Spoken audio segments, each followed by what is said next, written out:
Assalamualaikum warahmatullahi wabarakatuh. Kembali lagi bersama saya Andri Pratama. Dalam lanjutan video ini saya akan menjelaskan kepada teman-teman semua mengenai hukum Pascal. Nah, bagi teman-teman yang sudah di bangku kuliah ataupun yang sudah lulus, pasti sudah sering mengenal ataupun mendengar yang namanya hukum Pascal. Bagi teman-teman yang sedang SMA ataupun SMP, pasti akan mempelajari yang namanya hukum Pascal. Nah, apa itu hukum Pascal? Simak terus video saya sampai selesai. Untuk teman-teman ketahui bahwasanya proses mengangkat ban mobil menggunakan dongkrak hidrolik itu ternyata tidak asal dilakukan loh teman-teman, melainkan harus berprinsip pada hukum fisika, yaitu hukum Pascal. Ya, proses mendongkrak ban mobil itu ternyata memerlukan hitungan teman-teman, seperti halnya fisika pada umumnya. Lalu, apa sih hukum Pascal itu? Bagaimana bunyi dan hukum Pascal itu? Terus bagaimana pula penerapan hukum Pascal bagi kita semua? Jika teman-teman penasaran, selalu tonton video saya sampai habis ya. Pada dasarnya hukum Pascal memang bagian dari berbagai hukum fisika yang ternyata memberikan manfaat bagi kehidupan manusia sehari-hari. Hukum Pascal berbunyi, tekanan yang diberikan pada zat cair dalam ruang tertutup diteruskan ke segala arah dengan sama besar. Hukum Pascal ini diciptakan oleh ilmuwan fisika asal Prancis bernama Blaise Pascal.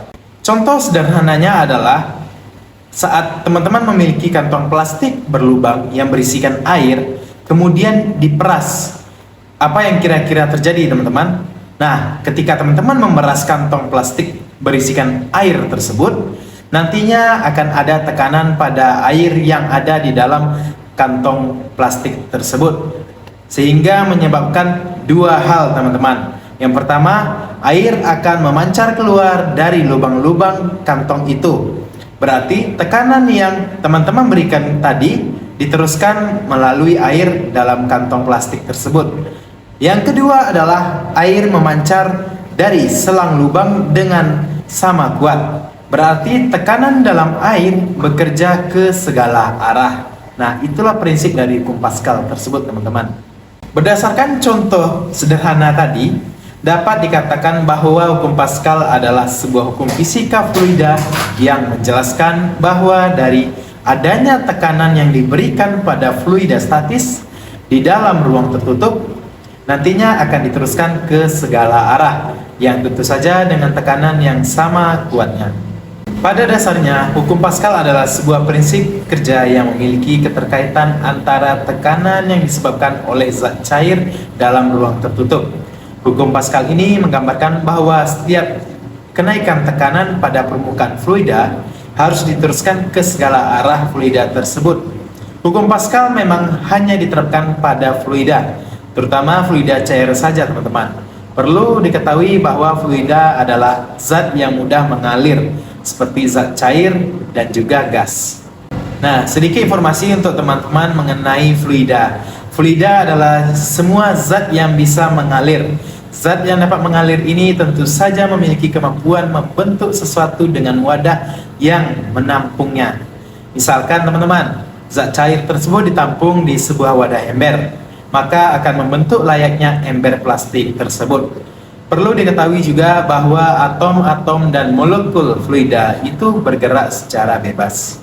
Dalam hal ini, fluida memiliki beberapa jenis, yaitu fluida statis dan juga dinamis. Nah, berikut akan saya jabarkan hukum Pascal jika diterapkan dalam sebuah bejana tertutup berbentuk U. Nah, bisa teman-teman lihat pada gambar. F1 sama dengan gaya pada pengisap pertama, satuan Newton. F2 gaya pada pengisap kedua, satuan Newton. A1 luas pada pengisapan pertama, satuan meter persegi. A2 luas pada pengisap kedua, satuan meter persegi. Jika teman-teman perhatikan kembali pada gambar bejana tertutup berbentuk U tersebut, maka akan terlihat bahwa terdapat dua penampang pengisap. Misalkan luas penampang pengisap 1 adalah A1, sementara luas penampang pengisap 2 adalah A2. Maka keduanya akan menjadi A1 lebih kecil pada A2.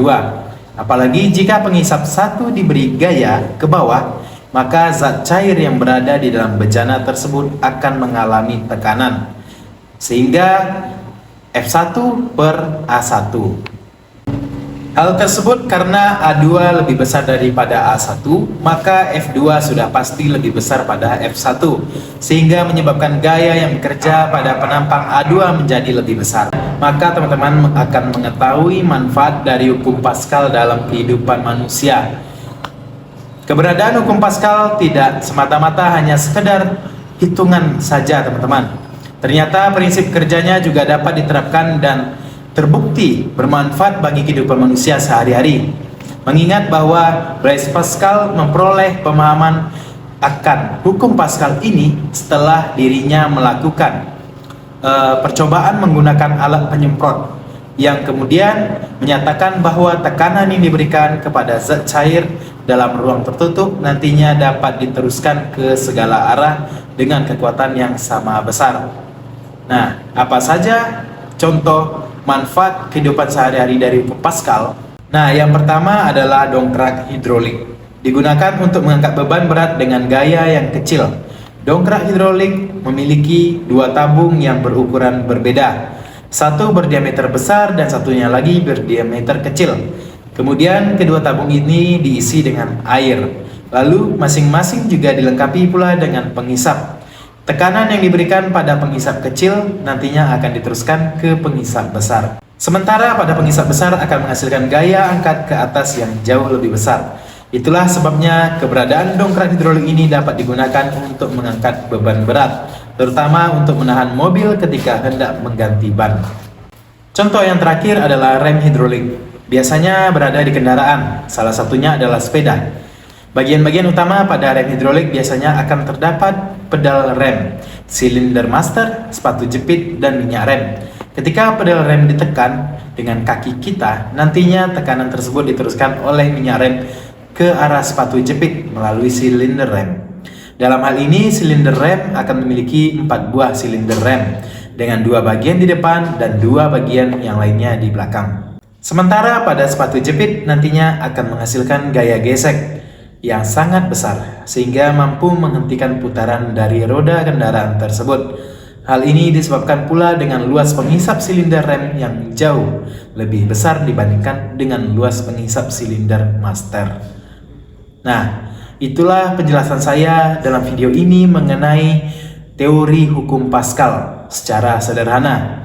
Teman-teman bisa belajar yang lebih rinci dari buku-buku fisika maupun buku-buku mekanika fluida.